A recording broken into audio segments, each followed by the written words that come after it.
혼란과 위기 속에서 사람들은 리더를 갑자기 주목합니다. 리더십은 상당히 폭력적 행위가 나타나는 것 같아요. 리더와 팔로워 사이에 온갖 갈등이 생겨난 거죠. 리더십은 자기를 이끄는 문제로 다시 돌아오게 된다. 자기를 이끌고 가는 것의 문제라는 거죠.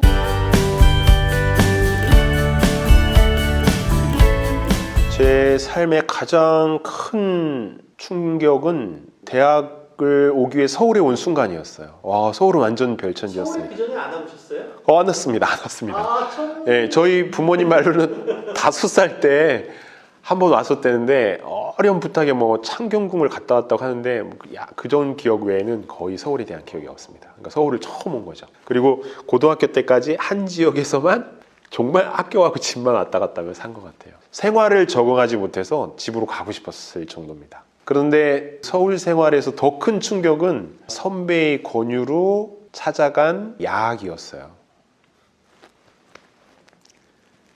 11살짜리 이름도 안 잊어먹는데 꼬마가 있었어요. 제 학생이었는데 어느 날 학교를 안 나와요. 그래서 집을 찾아갔죠. 집을 찾아갔더니 어머니는 병석에 누워있고 아버지는 알코올 중독자인데 가끔씩 집에 와서 어머니를 때리고 뭐 돈을 뜯어가고, 그러니까 이 11살짜리 애가 봉제공장 시다를 하는 거예요. 이제 가보니까 얘를 시다로 보내니까 학교를 못 보내겠다는 거예요. 그래서 제가 그때 지금 생각해보면 21~22살밖에 되지 않은 대학생인데 그 어머니가 제 손을 붙들고 선생님은 많이 배우신 분이니까 자기가 어떻게 살아야 되는지 답을 달라는 거예요. 자기는 지금 이 삶을 어떻게 벗어나야 되는지 모르겠대요. 11살짜리 자기 딸을 봉제공장 시다로 보내고 자기는 병석에 누워있고 자기는 이 삶을 어떻게 돌파해야 될지 모르겠대요. 그러니까 선생님은 많이 배우신 분이니까 답을 달라는 거예요. 거의 화를 내듯이. 근데 제가 지금 생각해보면 21~22살짜리인데 답을 몰랐죠.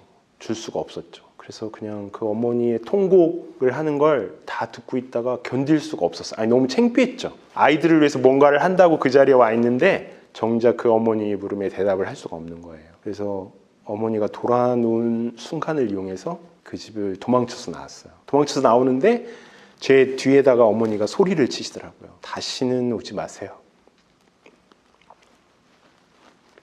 당신이 오면 자기가 더 견딜 수가 없대요. 그래서 그날 어쨌든 그 집을 뛰쳐나와가지고 거리를 뭐 한참 배회했어요. 내가 누군지도 계속 묻게 됐고 이 세상이 왜 이 모양일까도 생각했고, 그때 어린 마음인데 이 정도 사건이면 세상에 큰 변화가 내일 아침에 해가 뜨지 말든지 무슨 변화가 있어야 된다, 그런 생각을 했던 것 같아요. 큰 좌절과 절망감을 느꼈고 대학생이라는 게 너무 창피했고 누군가를 가르치고 세상을 변화시킨다고 깝죽대는 게 너무 부끄럽더라고요. 그래가지고 너무 심란한 시간을 계속 보냈어요. 동료 선생님들, 대학생 친구들한테 많이 얘기했어요. 그들도 아무도 대답해 줄 수 없었고 답을 주지 못했죠. 그리고 잘 거기서 견디지 못하고 이제 도망치듯이 군대에 갔던 것 같아요. 제대하고 돌아왔을 때는 아이들은 다 흩어져서 없어졌고 약도 없어졌고 그 아이도 어디 갔는지 알 수 없었고, 그리고 저한테는 덩그러니 엄청난 죄의식과 채무감만이 남은 거죠.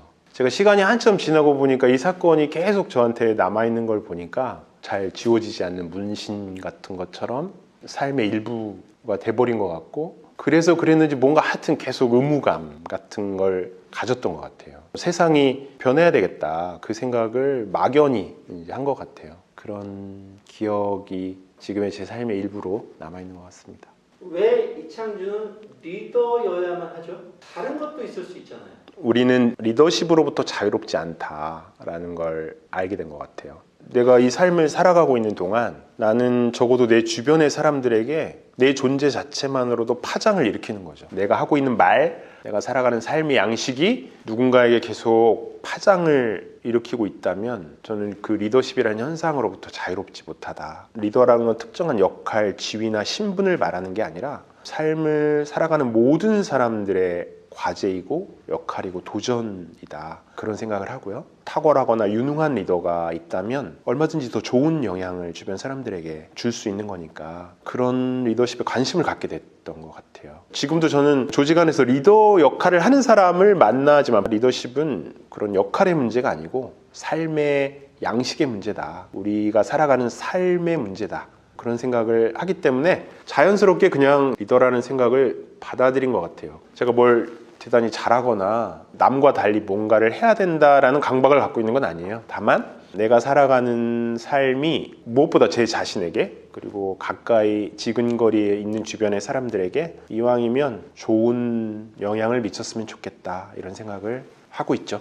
가족 얘기 좀 나눠주실 수 있나요? 제 삶에 많은 영향을 준 분은 아버지였어요. 네, 아버지는 굉장히 모범적이시고 바른 생활을 하시는 분이셨습니다. 항상 저에게 정의롭게 살 것을 늘 요구하셨죠. 빈틈이 없는 분이셨죠. 아버지는 늘 제 삶의 표준처럼 보였고 또 그런 삶을 살도록 알게 모르게 영향을 많이 주신 것 같아요. 최근의 경험은 3년 전쯤에 서류 뭉치를 잔뜩 보내셔가지고 이거 오타가 많으니까 오타 좀 고쳐주고 파일로도 좀 만들어주고 정리를 좀 해달라는 거예요. 그래서 그렇게 뭔가 하고 봤더니 자기가 살아온 인생의 이야기를 글로 다 적으셨더라고요. 이제는 앞도 잘 안 보이시고 손가락도 움직이실 수 없으니까 이제 파일을 정리할 수 없었던 거죠. 그래서 저한테 대신 맡긴 건데 그 아버지가 살아오신 자서전 같은 그 글을 쭉 읽다 보니까 제가 대부분 모르고 있는 아버지의 생각과 감정, 특히 어린 시절의 경험 이런 것들이 다 이렇게 파노라마처럼 펼쳐지더라고요. 아버지도 내가 모르는 특별한 삶의 고통과 아픔을 지나오셨구나 이런 생각이 들었고 또 그걸 글로 남겨서 자녀들에게 뭔가 메시지를 주려고 하시는구나 그런 것도 알게 됐어요. 그리고 맨 글의 뒷부분에는 증손주까지 모든 가족들 한 사람 한 사람에게 편지를 남기셨더라고요. 그래서 너무 이게 소중해가지고 제가 책으로 만들었습니다. 50권을 딱 찍어서 가족들에게 한 권씩 나눠주고 나머지는 아버지한테 드렸죠. 근데 아버지가 기뻐하시는 것보다 가족들이 너무 감동스러워 하더라고요. 그래서 아버지의 글을 보면서 나도 어떤 인생을 써내려 가야 되는지 또 마지막에 무엇을 우리 가족들에게 남겨줘야 되는지 그런 생각을 하게 됐습니다. 생각해보면 인생은 결국 한 편의 이야기를 남기는 것 같은데 조금 불완전하고 어설픈 인생을 살아왔더라도 앞으로 그 인생을 어떻게 마무리 지어야 하는가 하는 게 매우 중요하구나 그런 생각을 또 가르침을 주셨던 것 같아요.